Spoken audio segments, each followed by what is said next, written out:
Masakan aku nggak enak ya? Teriakku sambil melempar bekal yang masih utuh itu ke wastafel. Suamiku hanya diam menunduk. Bodohnya aku tidak tahu bahwa diamnya dia adalah cara dia menutupi rahasia paling menyakitkan tentang pekerjaannya. Sebelum ceritanya dimulai, silakan tulis di kolom komentar dari daerah mana saja teman-teman yang menonton cerita ini. Jangan lupa like dan subscribe agar channel ini bisa semakin berkembang dan bisa mempersembahkan cerita yang lebih menarik lagi. Jam dinding di ruang tengah baru saja berdenting pelan, jarum pendeknya menunjuk tepat ke angka 4 pagi. Di luar, langit masih gelap gulita dan udara dingin sisa hujan semalam masih menggigit kulit. Namun, bagi Sari, ini adalah waktu paling berharga. Dengan mata yang masih sedikit berat, ia menyibakkan selimut tebalnya, meninggalkan kehangatan kasur demi sebuah misi rutin yang ia jalani dengan penuh pengabdian, menyiapkan bekal untuk Bimo, suaminya.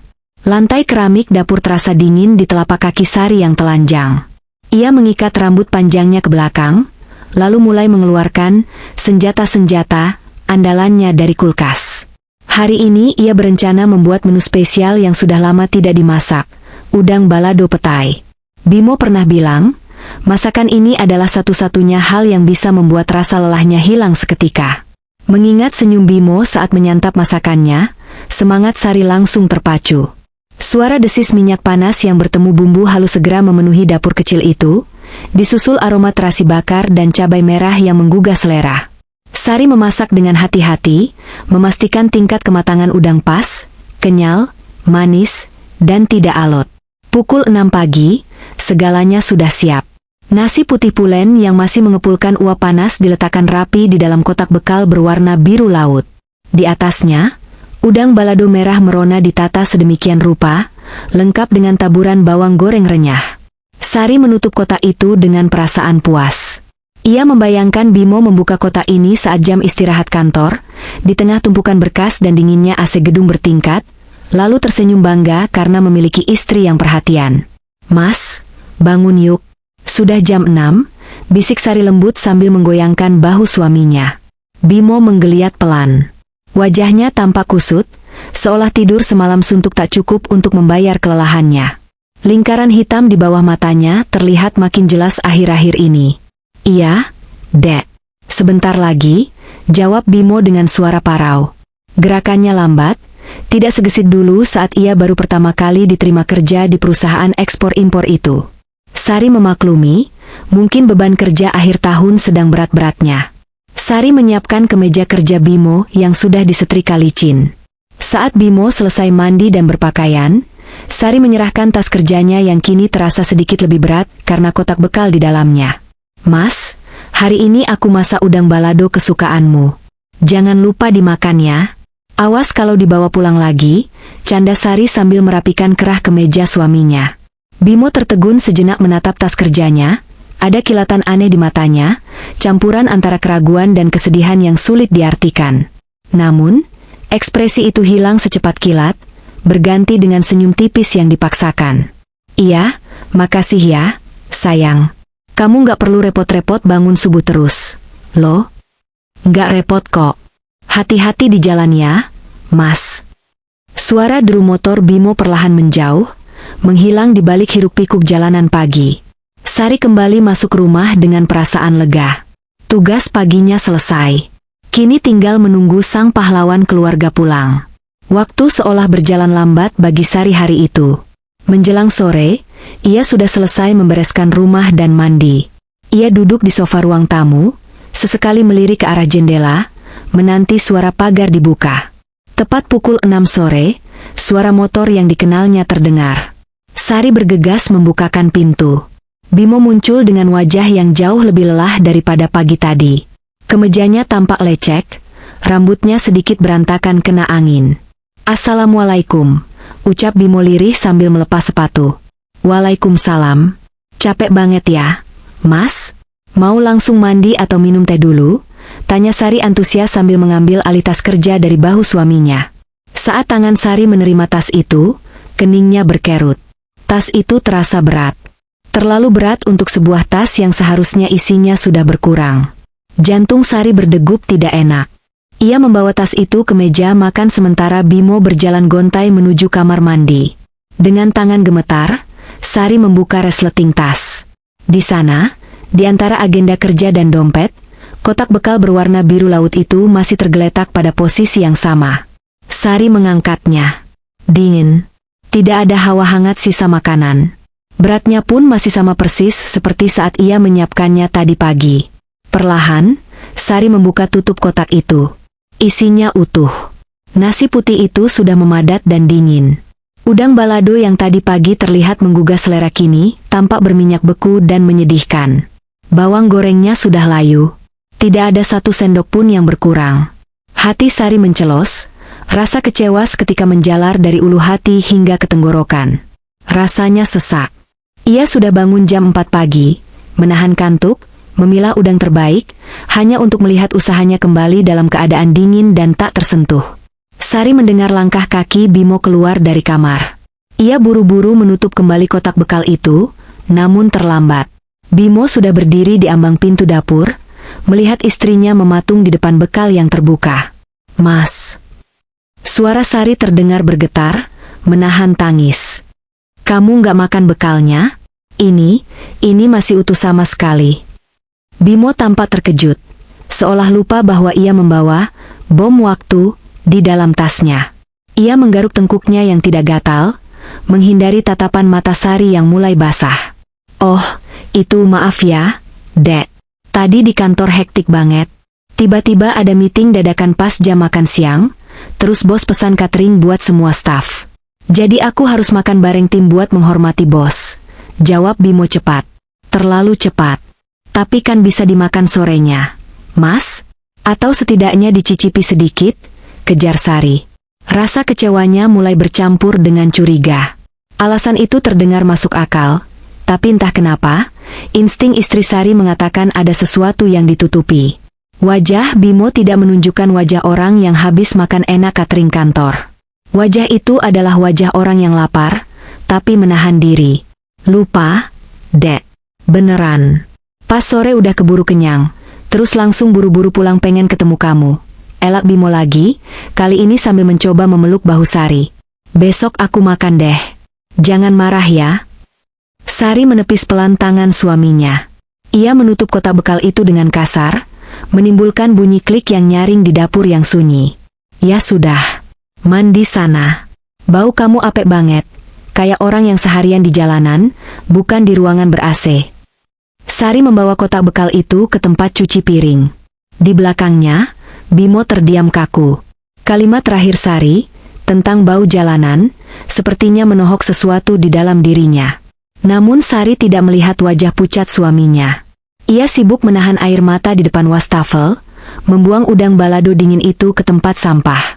Matahari pagi belum tinggi benar ketika Sari sudah sibuk berkutat di dapur lagi.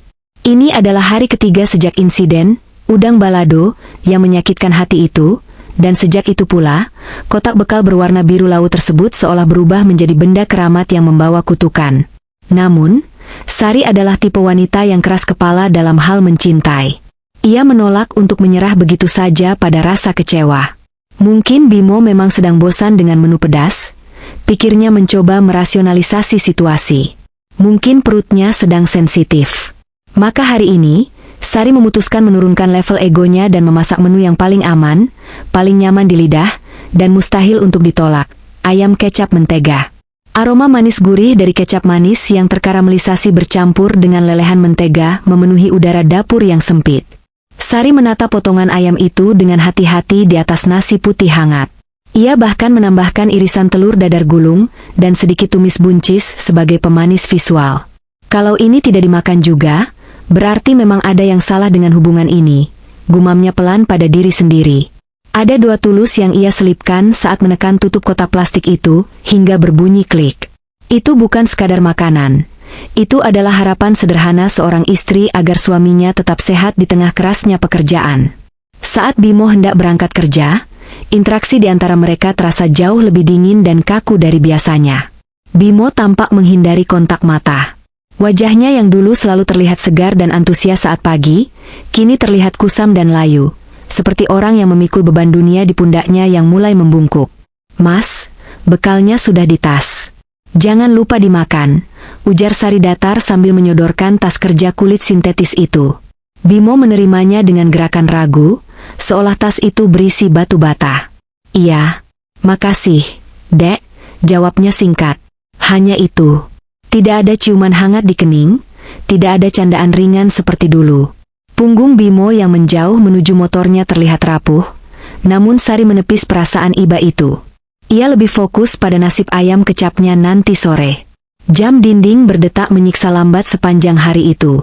Sore akhirnya tiba, membawa langit Jakarta yang abu-abu, seolah mewakili perasaan Sari saat mendengar deru motor suaminya berhenti di depan pagar rumah. Ia tidak langsung menyambut di pintu depan dengan senyum lebar seperti biasa. Ia memilih menunggu di ruang tengah, duduk tegak di sofa, membiarkan Bimo masuk sendiri. Assalamualaikum. Suara Bimo terdengar lelah, nyaris berbisik saat membuka pintu. Waalaikumsalam. Sari bangkit, matanya langsung tertuju pada sasaran utama, tas kerja Bimo yang baru saja diletakkan di kursi tamu. Tanpa bertanya basa-basi, Sari membuka resleting tas itu. Hatinya mencelos seketika. Berat tas itu masih sama. Dengan tangan gemetar menahan amarah, ia mengeluarkan kotak bekal itu dan membukanya kasar di depan mata suaminya. Ayam kecap itu masih di sana. Utuh.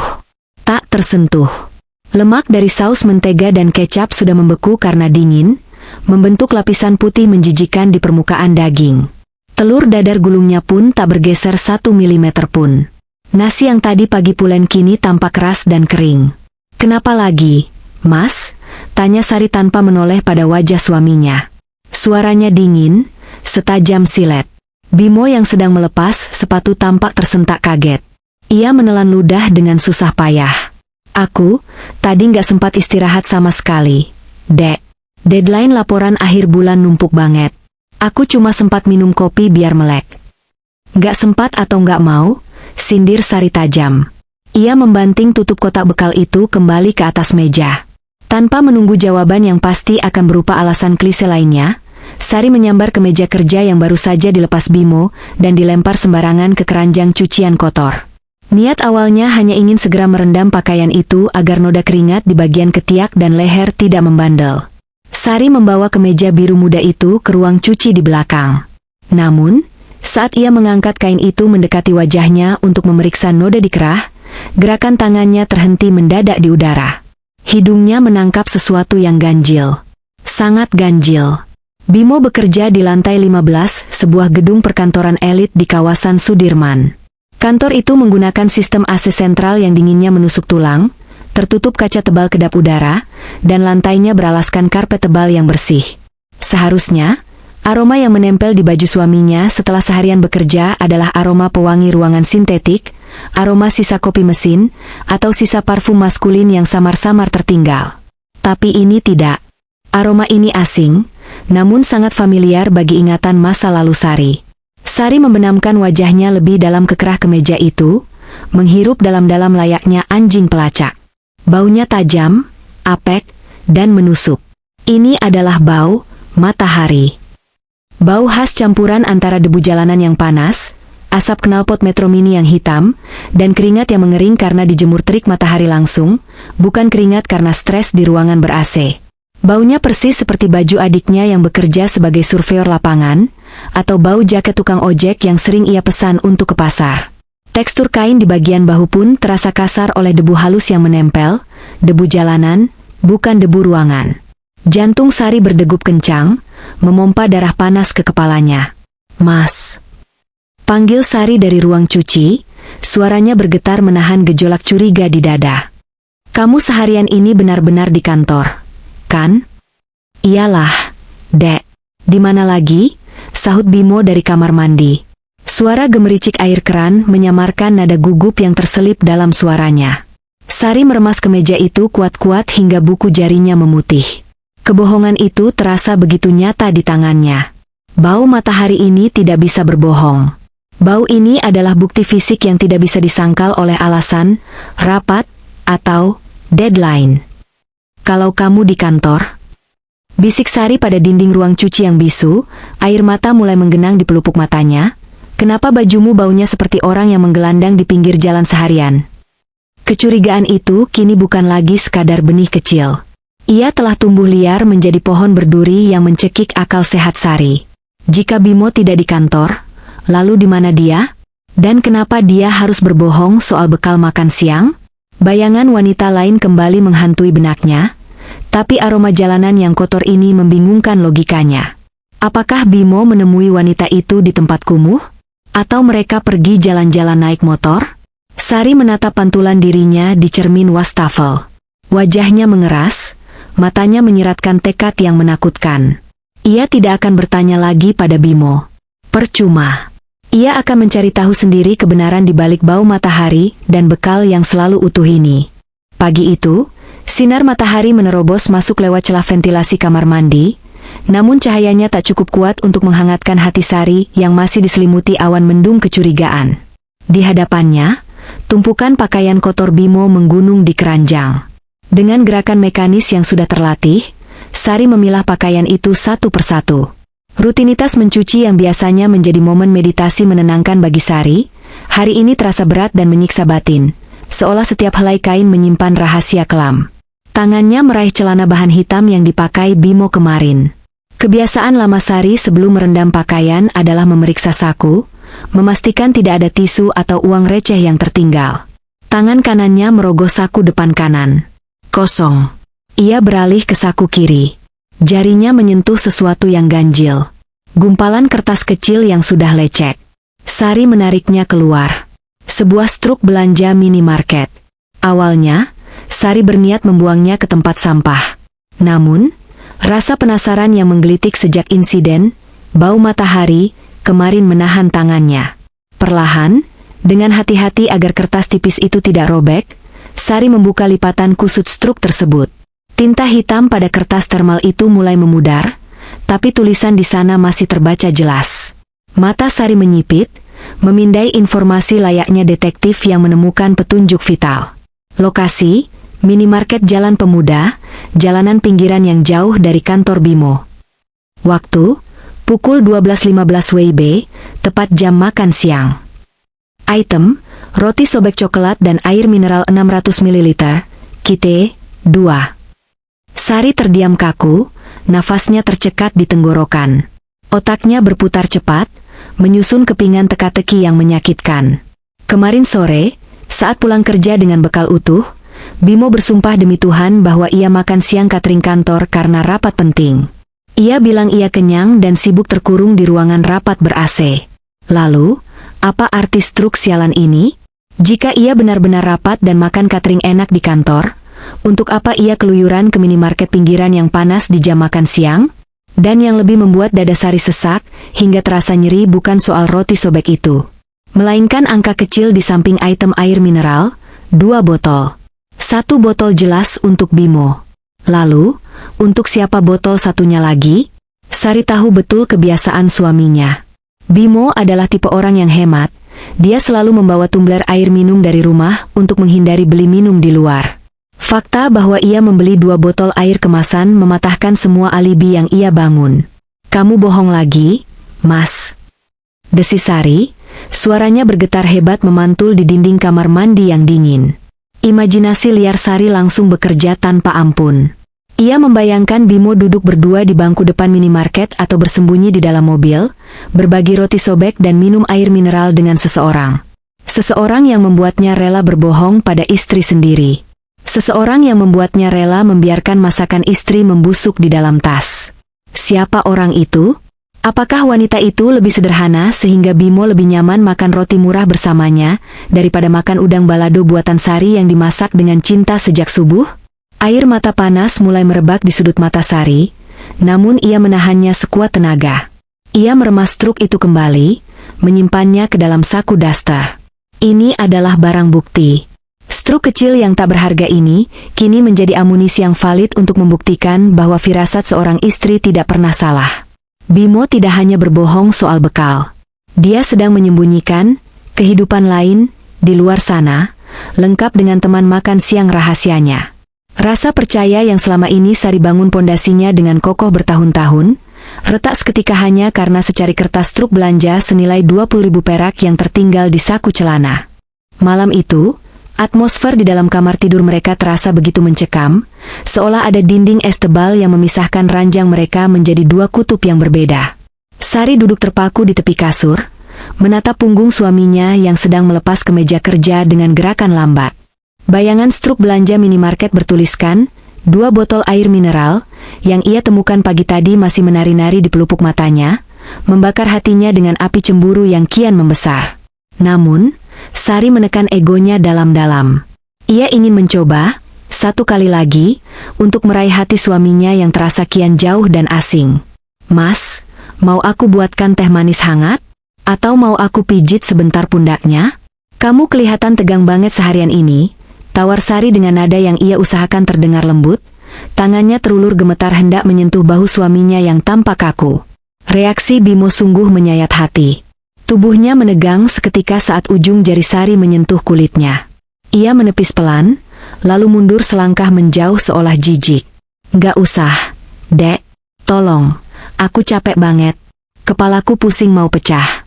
Aku cuma mau tidur," tolak Bimo datar tanpa menoleh sedikit pun. Ia tidak menatap mata istrinya. Ia langsung merebahkan diri, menarik selimut tebal hingga menutupi dagu, dan seketika itu juga memunggungi Sari.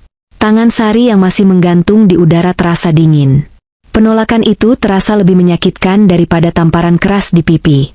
Dulu, Bimo selalu merengek manja minta dipijat sepulang kerja. Dulu, Bimo selalu bilang pelukan Sari adalah obat paling mujarab untuk lelahnya. Kini, Bimo bahkan enggan melihat wajahnya. Sari merasa seolah dirinya adalah wabah penyakit yang harus dihindari. Sari perlahan ikut berbaring di sisi ranjang yang kosong. Jarak punggung Bimo hanya 1 jengkal dari wajahnya, namun rasanya sejauh ribuan kilometer. Dalam keheningan malam yang hanya diisi suara detik jam dinding, pikiran Sari berkelana liar ke tempat-tempat gelap. Ia teringat bekal makan siang yang selalu pulang dalam keadaan utuh dan dingin. Ia teringat bau apek matahari dan debu jalanan yang menempel di baju suaminya. Dan tentu saja, struk belanja sialan itu. "Apa perempuan itu yang memijatmu siang tadi, Mas?" Batin Sari menjerit pedih tanpa suara. "Apa dia yang menyuapimu roti sobek itu sampai kamu kenyang dan muak melihat masakanku? Apa dia lebih wangi dan cantik daripada aku yang cuma pakai daster bau bawang ini?" Air mata panas perlahan menetes, membasahi sarung bantal dalam diam. Sari merasa dirinya begitu kecil, jelek, dan tidak berharga. Rasa curiga itu kini bercampur dengan rasa rendah diri yang akut. Bimo yang tidur memunggunginya adalah bukti paling nyata bahwa hati suaminya sudah tidak lagi berada di kamar ini. Suara nafas Bimo mulai terdengar teratur, tanda ia sudah terlelap. Atau mungkin pura-pura tidur agar tidak perlu bicara dengan istrinya. Sari menatap langit-langit kamar yang gelap dengan pandangan kabur oleh air mata. Hatinya yang remuk perlahan mengeras menjadi sebuah tekad dingin. Kesabaran dan prasangka baiknya sudah habis terkikis malam ini. Jika Bimo tidak mau bicara, jika Bimo terus menolak sentuhannya dan membuang masakan cintanya seperti sampah, maka Sari tidak punya pilihan lain. Ia tidak akan membiarkan dirinya dianggap bodoh lebih lama lagi. Esok hari bukan lagi waktu untuk melayani dengan buta, tapi waktu untuk menuntut kebenaran, sepahit apapun rasanya nanti. Pagi ini, dapur yang biasanya riuh oleh denting spatula kini senyap bagai kuburan tak berpenghuni. Tidak ada aroma sedap masakan, tidak ada uap nasi panas yang mengepul. Sari duduk mematung di kursi makan, menyesap kopi hitamnya dengan tatapan kosong namun tajam. Meja makan di hadapannya bersih melompong, kontras dengan rutinitas pagi mereka selama 5 tahun terakhir. Bimo keluar dari kamar dengan langkah gontai, sudah rapi dengan kemeja kerjanya yang tampak sedikit longgar. Ia berhenti di ambang dapur, matanya menyapu meja makan yang kosong. Kebingungan jelas terpatri di wajah lelahnya. "Loh, Dek? Kok tumben gak ada bekal?" tanya Bimo pelan, suaranya parau. Ia menatap Sari dengan sorot mata memohon, seolah bekal itu adalah satu-satunya pegangan hidupnya hari ini. Sari meletakkan cangkir kopinya dengan keras. Bunyi keramik beradu dengan kaca meja memecah kesunyian, membuat bahu Bimo tersentak kaget. Sari berdiri, menatap suaminya dengan dagu terangkat menantang. "Buat apa aku masak, Mas?" Sari memulai serangannya, Suaranya tenang namun mengandung bisa. Buat apa aku bangun subuh, capek-capek ke pasar, kalau akhirnya cuma kamu bawa jalan-jalan terus dibawa pulang lagi dalam keadaan basi? Makanan itu rezeki, Mas. Pamali dibuang-buang terus. Bimo terdiam, bibirnya bergerak gagap. Dek, aku kan sudah bilang. Bilang apa? Sibuk? Rapat? Potong Sari cepat, emosinya meledak tak terbendung. Simpan saja alasan basimu itu. Aku sudah muak. Mas, mulai hari ini, nggak usah bawa bekal lagi. Mending kamu makan siang di luar sana sama teman kantor, kamu yang spesial itu. Pasti dia lebih tahu selera makanmu daripada istrimu sendiri yang masakannya nggak pernah disentuh ini. Kan? Kalimat itu meluncur bagai anak panah yang menancap tepat di dada. Sari puas melihat efeknya. Wajah Bimo berubah drastis. Bukan marah, bukan membentak balik. Wajah itu hancur. Mata Bimo memerah seketika, genangan air mata tertahan di pelupuknya. Rahangnya mengeras, bukan menahan amarah, tapi menahan tangis yang mendesak keluar. Tubuhnya gemetar pelan. Sari sempat tertegun melihat reaksi itu. Ia mengharapkan pertengkaran, bantahan, atau teriakan. Tapi Bimo hanya menatapnya dengan pandangan terluka yang amat dalam, seolah Sari baru saja menendang orang yang sudah jatuh tertimpa tangga. Maaf. Hanya itu yang keluar dari mulut Bimo, lirih, nyaris tak terdengar. Tanpa membela diri, tanpa menjelaskan siapa teman spesial yang dituduhkan Sari, Bimo berbalik. Ia menyambar tas kerjanya dengan gerakan kasar, lalu berjalan cepat menuju pintu depan. Punggungnya terlihat begitu rapuh dan kesepian. Pintu depan terbanting menutup. Suara motor menderu pergi, meninggalkan Sari berdiri kaku di tengah dapur. Rasa puas karena sudah meluapkan amarah perlahan menguap, digantikan oleh perasaan ganjil yang menusuk ulu hati. Kenapa Bimo tidak marah dituduh selingkuh? Kenapa dia justru terlihat putus asa? Namun gengsi Sari masih terlalu tinggi untuk mengejarnya. Matahari belum tinggi, namun dapur Sari sudah semerbak oleh aroma santan dan kunyit. Meski hatinya masih perih akibat pertengkaran kemarin, logika Sari kini mengambil alih. Ia tidak lagi mengandalkan emosi buta, melainkan strategi dingin. Dengan tangan terampil, ia memasak nasi kuning komplit, sajian andalannya, lengkap dengan irisan telur dadar, kering tempe, perkedel, dan ayam goreng lengkuas yang wanginya memikat. Ini bukan sekadar bekal, ini adalah umpan terakhir. Sari sengaja menatanya dalam kotak bekal transparan, agar isinya yang menggugah selera terlihat jelas dari luar. Jika Bimo tetap tega memberikan makanan seistimewa ini kepada wanita lain, maka Sari tahu pernikahannya sudah benar-benar berada di ujung tanduk. Pukul 6:15, Bimo muncul di ruang tengah, sudah rapi dengan kemeja kerjanya namun wajahnya masih ditekuk murung sisa konflik semalam. Saat Bimo hendak mendekat untuk berpamitan, Sari segera memegangi perutnya, wajahnya ditekuk meringis kesakitan. Aduh, Mas, perutku sakit sekali rasanya. Melilit dari tadi subuh, rintis Sari, mendramatisir keadaan dengan akting yang cukup meyakinkan. Bimo tampak panik dan mendekat. Loh, sakit kenapa? Dek, mau aku antar ke dokter dulu? Nggak usah, Mas. Ini cuma masuk angin biasa. Aku mau ke toilet sebentar. Kamu berangkat saja duluan. Nanti kamu telat rapat lagi, tolak Sari cepat sambil mendorong pelan tubuh suaminya. Ia harus menghindari ritual mengantar sampai pagar, agar ia bisa segera bergerak bebas begitu Bimo hilang dari pandangan. Bimo tampak ragu, namun akhirnya mengangguk pasrah. Ya sudah. Kamu istirahat ya. Bekalnya aku bawa. Makasih ya, Dek, ucapnya lirih. Bimo mengambil tas bekal itu, menatap Sari sekilas dengan pandangan sendu, lalu melangkah gontai keluar rumah. Begitu suara pagar besi didorong menutup dan deru mesin motor Bimo terdengar menjauh di jalanan komplek, sakit perut Sari lenyap seketika. Adrenalin membanjiri pembuluh darahnya, mengubahnya menjadi sosok yang penuh perhitungan.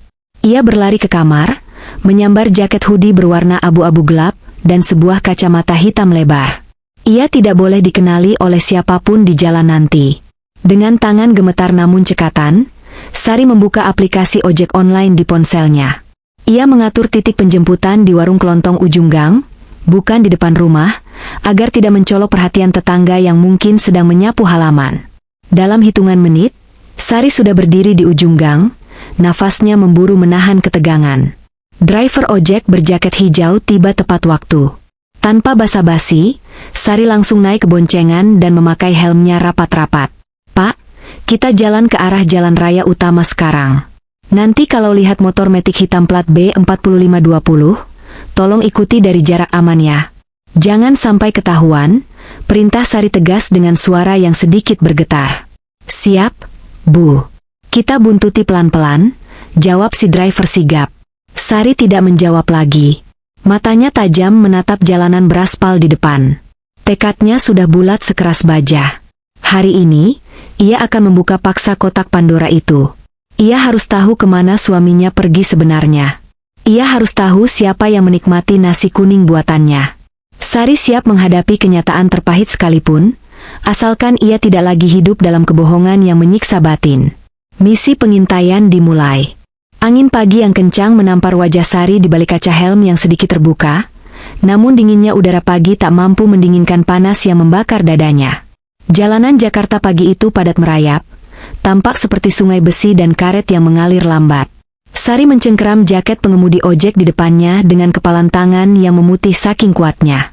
Matanya yang tajam di balik kacamata hitam terkunci rapat pada satu titik fokus. Helm hitam standar dan jaket parasut biru dongker yang dikenakan suaminya, berjarak sekitar 5 kendaraan di depan. Itu Bimo. Punggung yang selama ini ia peluk setiap tidur, kini terasa seperti punggung orang asing yang sedang melarikan diri membawa 1000 rahasia. "Pak, tolong agak rapat sedikit. Saya takut dia nyalip bus itu dan kita kehilangan jejak," instruksi Sari dengan suara serak, separuh berteriak melawan bisingnya suara klakson yang saling bersahutan. "Siap, Bu. Kita tempel terus, tenang saja," sahut abang ojek dengan sigap, memacu motornya menyelip lincah di antara celah sempit mobil-mobil mewah. Mereka mendekati persimpangan besar Harmoni yang menjadi penentu segalanya. Ini adalah simpang jalan protokol yang krusial. Sari hafal betul rute ini di luar kepala. Jika Bimo benar-benar pergi ke kantornya di kawasan Segitiga Emas Sudirman, ia seharusnya mengambil lajur kanan, naik ke jalan layang menuju deretan gedung pencakar langit yang megah berkilauan ditimpa matahari. Itu adalah dunia Bimo, dunia eksekutif muda dengan dasi rapi dan ruang rapat berpendingin udara yang steril. Sari menahan nafasnya, menunggu dengan jantung berdegup kencang, menanti ke arah mana lampu sein motor suaminya akan menyala. Detik berikutnya, dunia Sari serasa jungkir balik. Lampu sein kiri motor Bimo berkedip nyala. Kuning. Tegas. Bimo tidak mengambil jalur kanan. Ia justru memutar setang motornya tajam ke kiri, membelah arus lalu lintas menuju jalan arteri yang mengarah ke pinggiran kota. Mata Sari terbelalak lebar. Salah jalan. Itu bukan jalan ke kantor. Batinnya menjerit histeris. Jalur kiri itu adalah pintu masuk menuju kawasan yang jauh dari kata elit. Daerah pemukiman padat penduduk, pasar tradisional yang becek, dan gudang-gudang tua yang tak terawat. "Ikuti dia belok kiri, Pak. Cepat. Jangan sampai lolos," seru Sari panik, suaranya bergetar hebat. Motor ojek itu bermanuver tajam mengikuti target. Pemandangan di sekitar berubah drastis dalam sekejap mata. Gedung-gedung kaca yang angkuh berganti menjadi deretan ruko kusam dengan cat mengelupas, bengkel motor pinggir jalan yang olinya tumpah ke aspal, dan gerobak pedagang kaki lima yang menghalangi bahu jalan. Debu di sini terasa lebih tebal, kasar, dan menyesakkan dada. Bau knalpot bus kota yang hitam pekat menyergap hidung, menggantikan aroma kota metropolitan yang modern. Pikiran Sari berkecamuk liar, menyusun skenario terburuk yang menyakitkan. Kenapa Bimo masuk ke daerah kumuh seperti ini dengan pakaian kantor lengkap? Apakah dia menyembunyikan wanita simpanannya di salah satu rumah petak di gang sempit ini? Apakah selingkuhannya adalah orang biasa yang tinggal di lingkungan semrawut ini? Rasa curiga itu kini bercampur dengan rasa tak percaya. Bimo yang ia kenal sangat menjaga kebersihan dan kenyamanan, kini dengan santainya melaju menembus jalan berlubang dan genangan air kotor. "Ternyata sejauh ini kamu membohongiku, Mas," bisik Sari perih, air mata mulai mengembun di balik kacamata hitamnya. Setiap putaran roda motor yang membawanya makin jauh dari jalan protokol, semakin meyakinkan Sari bahwa pernikahan mereka sedang menuju kehancuran di ujung jalan berdebu ini. Motor metik Bimo akhirnya melambat, memecah kesunyian jalanan aspal yang berdebu, lalu berbelok masuk ke gerbang sebuah taman kota yang tampak tua dan tak terawat. Ini bukan taman rekreasi keluarga yang asri di pusat kota, melainkan sekadar lahan hijau terlupakan di pinggiran kawasan industri yang ditumbuhi pohon-pohon angsana besar dan semak liar. Sari dengan sigap menepuk bahu pengemudi ojeknya, memberi isyarat berhenti di balik pohon mahoni besar, sekitar 50 meter dari titik Bimo berhenti. Setelah menyerahkan uang tanpa menghitung kembalian, Sari berlari kecil dengan mengendap-endap, menyusup ke balik rumpun tanaman perdu yang cukup tinggi. Jantungnya berpacu liar menabrak rusuk, matanya tak lepas menatap sosok suaminya dari celah dedaunan layaknya kamera pengintai. Di kejauhan, Bimo mematikan mesin motornya, namun anehnya ia tidak langsung turun.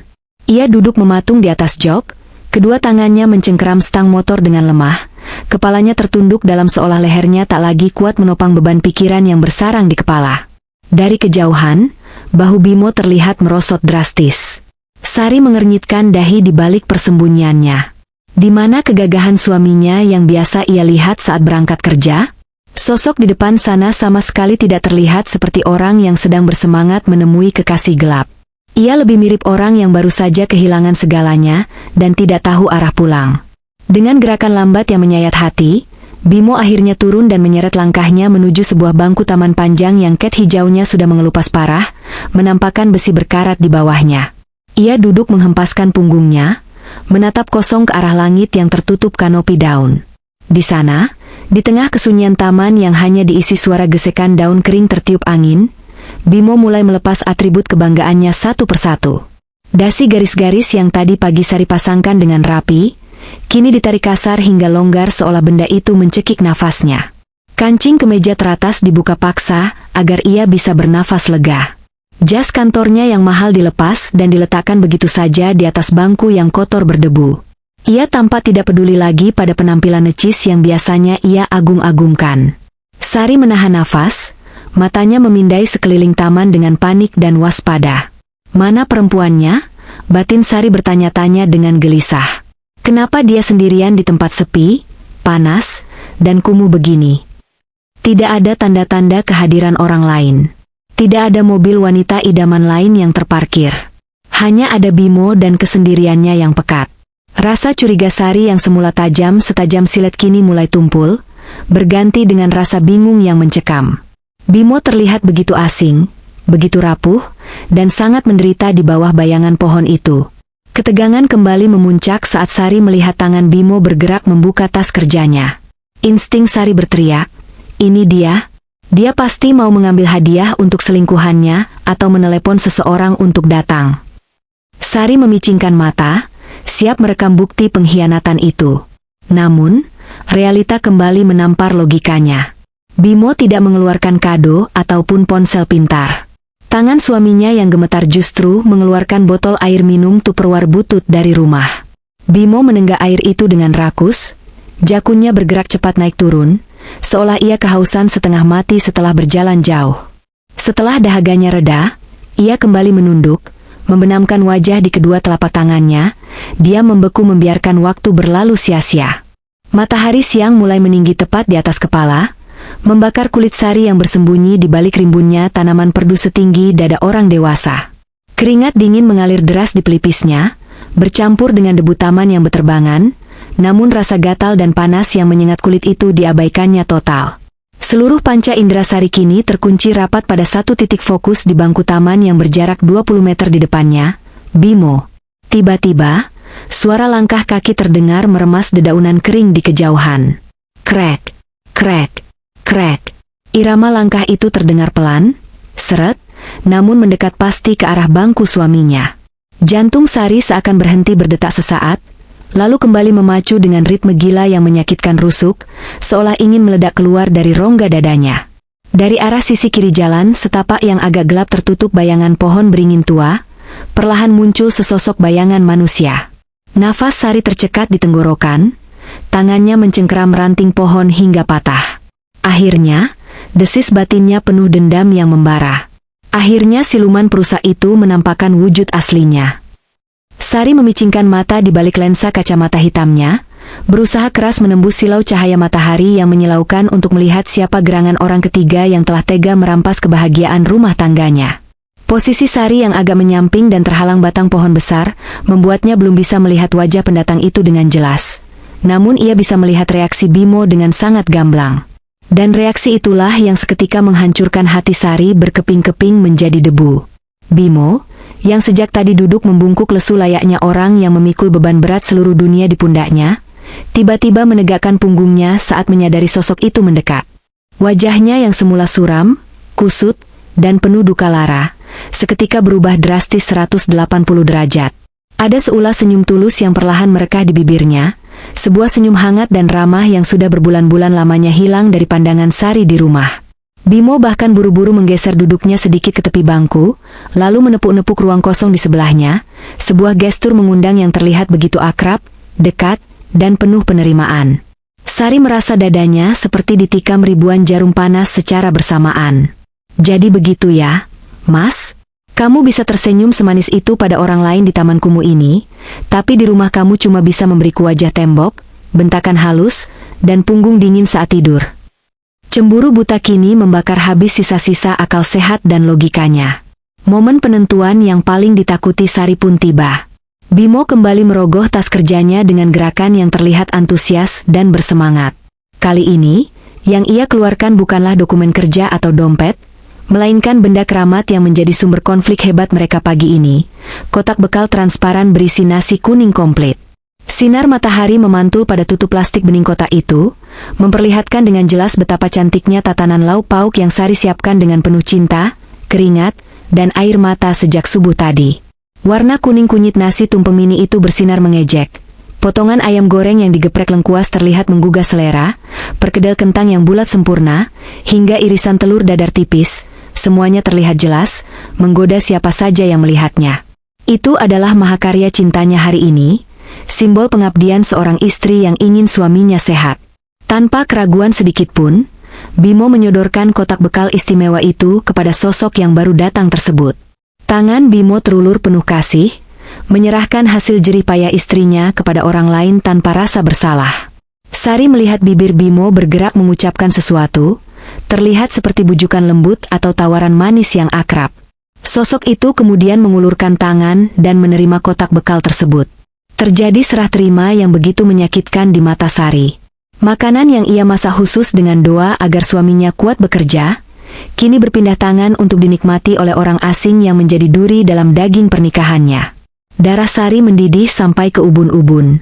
Pandangannya menggelap, dikuasai amarah yang meledak-ledak tak terbendung lagi. Cukup sudah. Ia tidak butuh melihat adegan suap-suapan romantis atau tawa bahagia mereka di atas penderitaannya. Bukti fisik sudah di depan mata. Bekal itu diberikan. Senyum itu diberikan. Perhatian itu diberikan. Hati suaminya jelas sudah diberikan kepada orang itu. Dengan tangan gemetar hebat karena emosi yang memuncak, Sari membetulkan letak tas lempangnya dengan kasar. Ia menarik nafas panjang, mengisi paru-parunya dengan keberanian nekat seorang wanita yang tersakiti. Kakinya melangkah keluar dari persembunyian semak-semak, menginjak ranting kering dengan keras hingga menimbulkan bunyi patahan yang nyaring. Ia tidak peduli lagi soal strategi mengendap-endap atau bersembunyi. Ia ingin mereka tahu dia ada di sini. Ia ingin melihat wajah panik Bimo saat tertangkap basah sedang berselingkuh. Dengan langkah lebar, cepat, dan tatapan nyalang yang mematikan, Sari berjalan menerobos ilalang menuju bangku taman itu, siap menumpahkan badai kemarahan yang akan menghancurkan segalanya di siang bolong ini. Hebat sekali kamu, Mas, batinnya meraung pilu, nikmati suapan terakhirmu sebelum neraka ini dimulai sekarang juga. Perempuan pelakor. Makian itu sudah menggantung di ujung lidah Sari, siap disemburkan bagai lahar panas yang membakar dada. Jarak mereka tersisa 5 langkah lagi. Sari mengangkat wajahnya, menajamkan pandangan untuk merekam wajah wanita yang berani menghancurkan rumah tangganya. Namun, tepat saat Sari hendak melangkah keluar dari bayangan pohon angsana terakhir yang melindunginya, kakinya mendadak kaku seolah terpaku ke bumi. Nafasnya tercekat hebat. Seakan ada tangan tak kasat mata yang mencekik lehernya. Pemandangan di depannya begitu absurd, begitu tak masuk akal, hingga otak Sari butuh beberapa detik untuk memproses realita yang sebenarnya dilihat oleh retina matanya. Sosok yang duduk di samping Bimo itu bukanlah wanita muda berkulit putih mulus dengan rambut panjang terurai dan pakaian seksi yang menggoda. Sama sekali bukan. Orang yang kini memegang kotak bekal biru sari dengan tangan gemetar adalah seorang laki-laki tua renta. Kulitnya keriput menghitam terbakar matahari, rambutnya putih kusut masai tertutup debu jalanan, dan tubuh kurusnya dibalut kaos oblong partai yang sudah robek di sana-sini.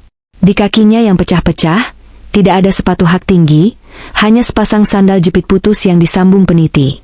Di samping kakinya tergeletak sebuah karung goni bau apek berisi botol plastik bekas. Bau menyengat yang tadi Sari kira berasal dari selingkuhan Bimo, ternyata adalah bau keringat basi dan sampah yang menguar dari tubuh kakek gelandangan ini. Sari mematung, lututnya lemas seketika. Amarah yang tadi berkobar setinggi langit tiba-tiba padam, disiram oleh air es kenyataan yang membingungkan.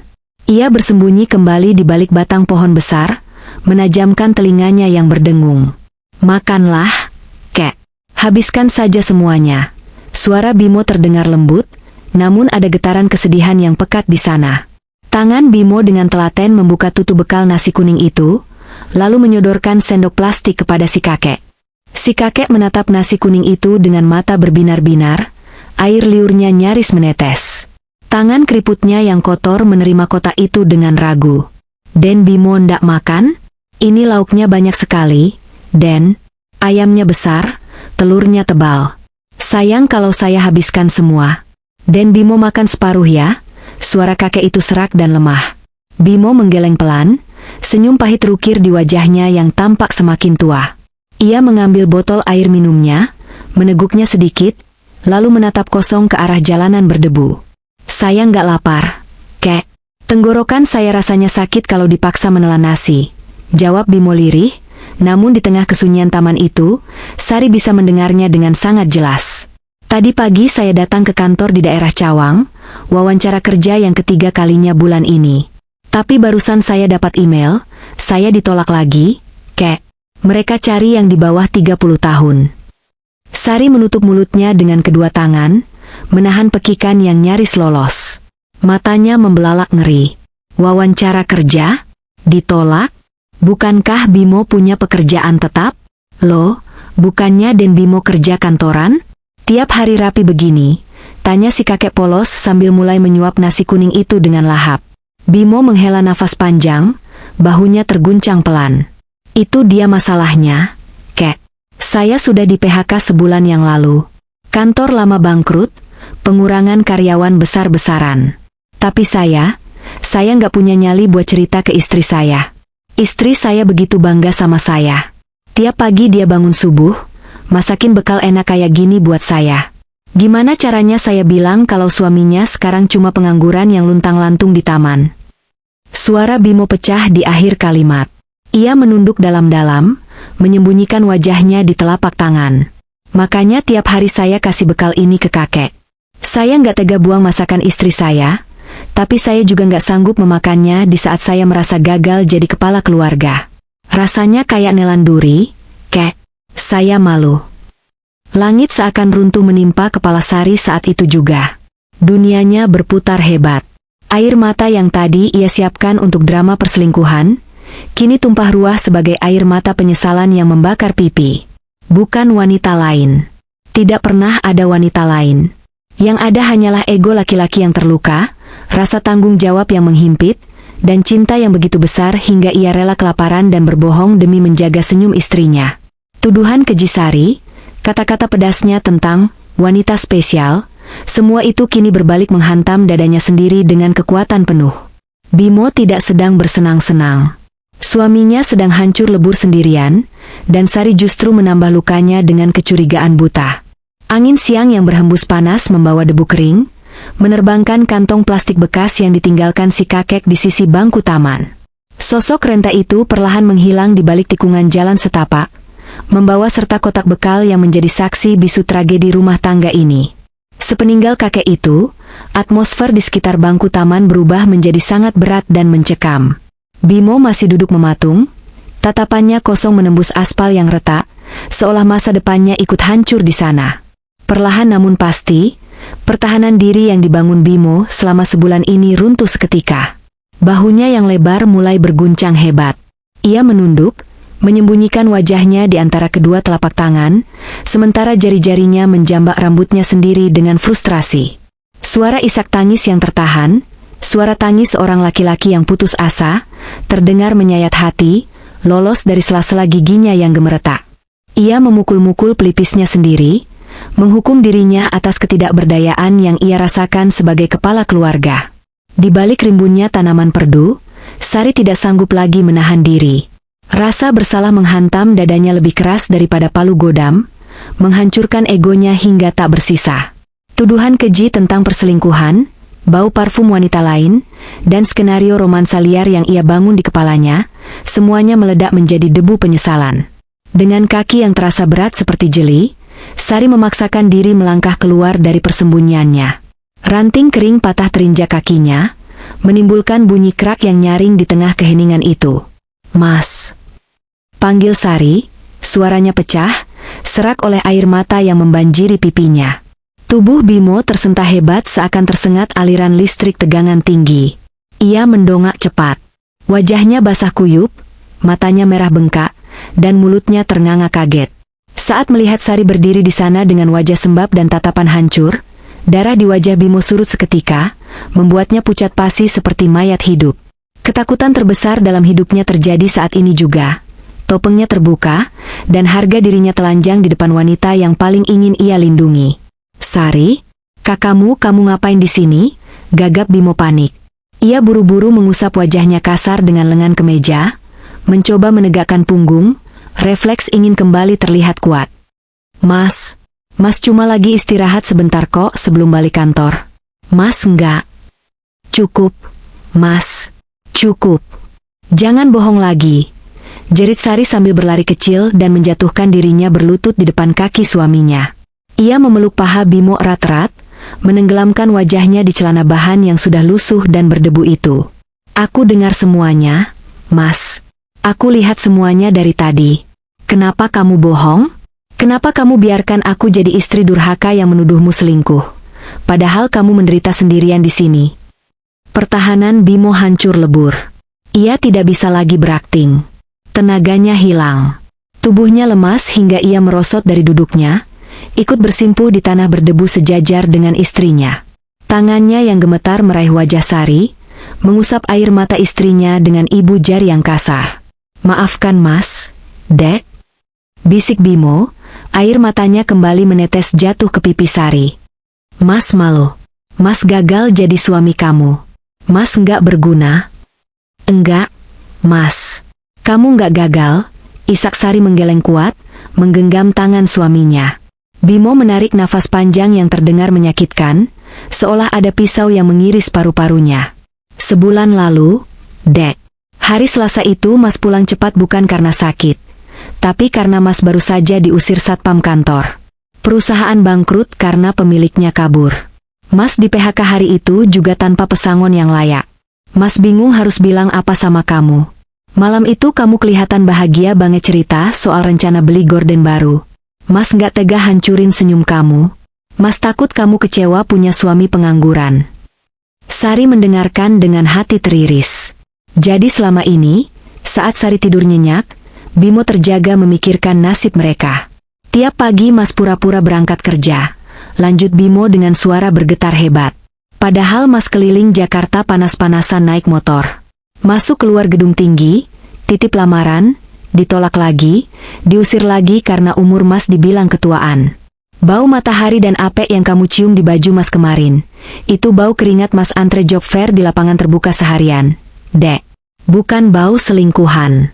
Mas nggak punya uang buat nongkrong di kafe ber-AC." Tangis Sari makin kencang mendengar pengakuan soal bau itu.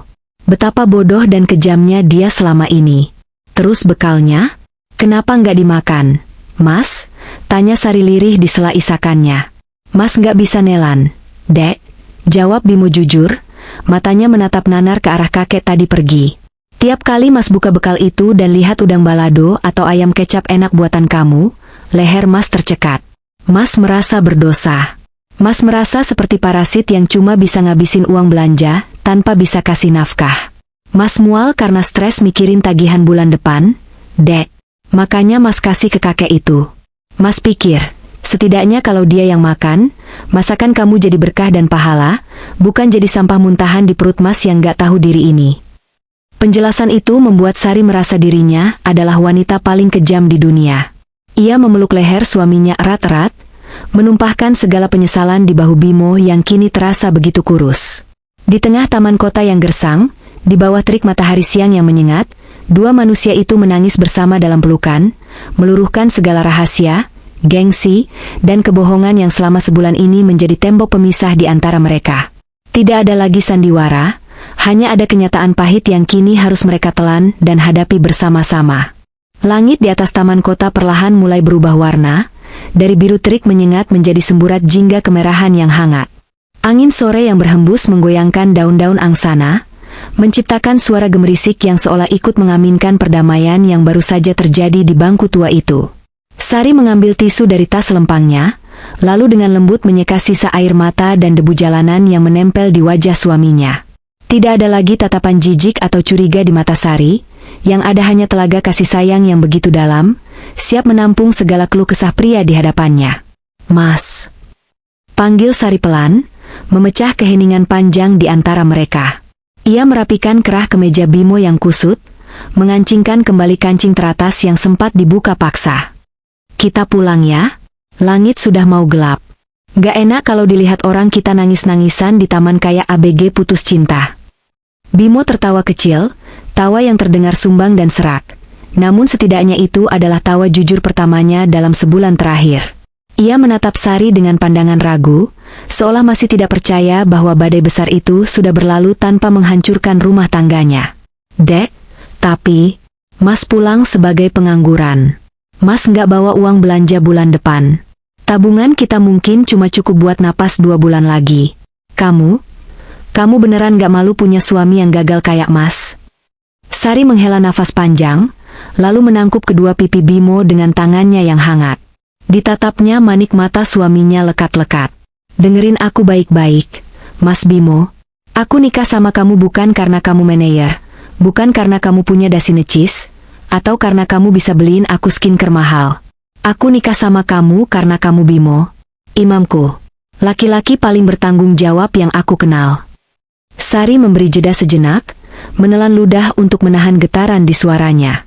Rezeki itu ada pasang surutnya, Mas. Hari ini kita di bawah, besok siapa tahu kita naik lagi. Kalau tabungan habis, aku bisa jualan kue lagi. Kita bisa jual motor kalau kepepet. Kita bisa makan nasi kecap berdua. Asal jangan bohong lagi. Kebohongan itu yang bikin aku sakit, Mas.